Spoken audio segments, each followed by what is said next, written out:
Eh ben, mes chers amis, prenons une pièce, mettons dans la boîte de tzedaka, faisons l'ensemble, Hakel. Et ça a pris à Am Israël 49 jours depuis Pessah pour arriver à Shavuot au mont Sinaï. Même qu'ils n'ont pas eu la permission de monter, de grimper la montagne, mais ils se sont rapprochés autant que ça leur était permis. 49 jours d'aller vers le mont Sinaï.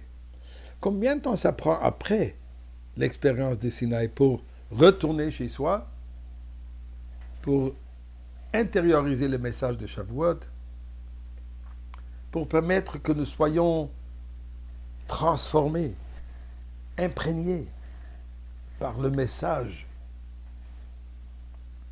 de Shavuot.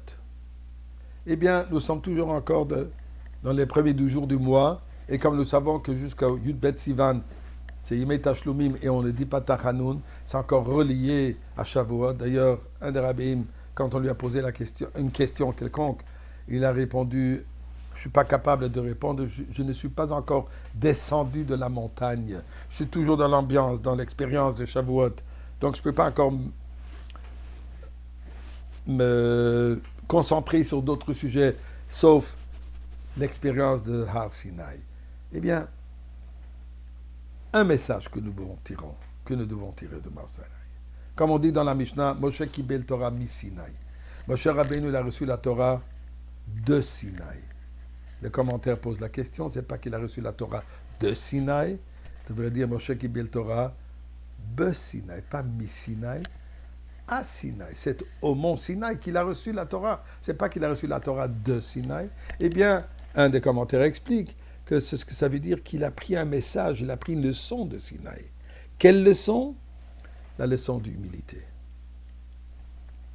Médrash de nous raconter que quand Dieu a annoncé qu'il vient venir la Torah et savait qu'il va le donner sur une montagne, toutes les différentes montagnes de travers le monde sont venues se présenter en disant c'est sur nous que tu devrais donner la Torah.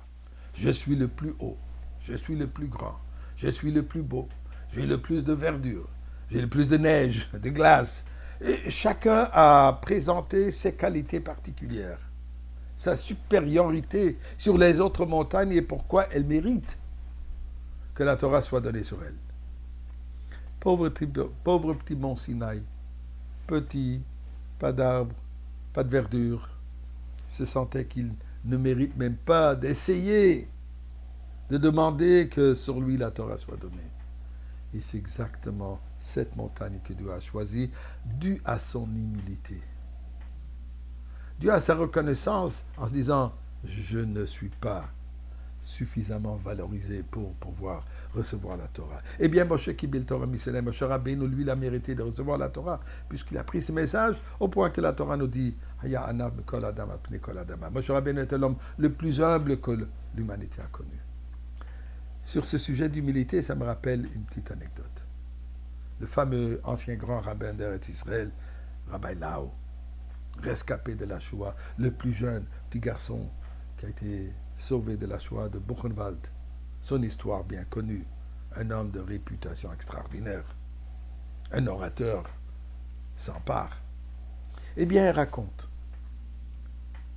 orphelin, seul en Eretz Israël, il avait un frère et je crois un oncle. Bien sûr qu'il était triste, sa vie était une vie de tristesse. Mais quand il s'est rapproché de sa bar mitzvah, il s'est senti valorisé, il s'est senti une certaine joie, un moment particulier. S'est préparé pour la lecture de Shabbat, la paracha. Discours, certainement, il a déjà été capable de faire comme on a vu plus tard ses qualités d'orateur. Mais il s'avère que le Shabbat matin, il vient à la synagogue, plein de monde, tout ça en son honneur, pas de famille, mais des autres rescapés de la Shoah qui connaissaient l'histoire de ce petit jeune. Et le Gabbai, le responsable de la synagogue, se rapproche de la personne qui habituellement lit la Torah, un certain Rabbi Moshe, aussi un homme d'un certain âge, rescapé de la Shoah. Il dit, tu sais, ce Shabbat, il y a un bar mitzvah. Il dit, mais Pourquoi est-ce qu'on ne m'a pas averti? Ce Shabbat, juste quand il y a tellement du monde, où j'ai l'occasion de lire devant un grand kahal, je trouve que c'est injuste de me demander aujourd'hui de ne pas lire la Torah. Israël Meir, le jeune bar mitzvah, il a entendu cette discussion. Il se rapproche de Rabbi Moshe. Il dit, Rabbi Moshe, je veux que vous lisiez en mon honneur. Pour moi, c'est un grand honneur que vous lisiez la paracha. Moi, personnellement, je suis jeune, j'aurai encore d'autres occasions. Mais ce serait un grand honneur pour moi qu'effectivement, au jour de ma bar mitzvah, c'est vous qui allez lire la paracha.